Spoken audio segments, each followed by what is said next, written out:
या PSI मुलीबरोबर आज अतिशय भयंकर आणि दुर्दैवी घटना घडली। अश्विनी बाबूराव केदारी, वय वर्ष 30 असं या मुलीचं नाव। 30 वर्षीय अश्विनी मूळची खेड तालुक्यातील पाळूगावची रहिवाशी।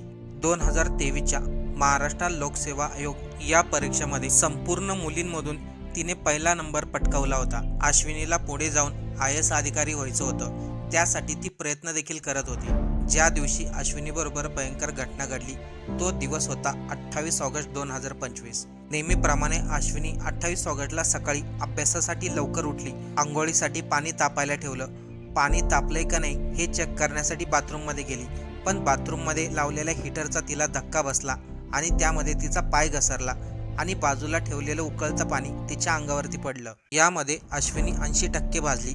तिला तातडीने लगेचच पुण्यामधील DY पाटील हॉस्पिटलमध्ये ॲडमिट करण्यात आलं। गेल्या 9-10 दिवसापासून ती मृत्यूशी झुंज देत होती, पण अश्विनीचा आज यामध्ये दुर्दैवी मृत्यू झाला।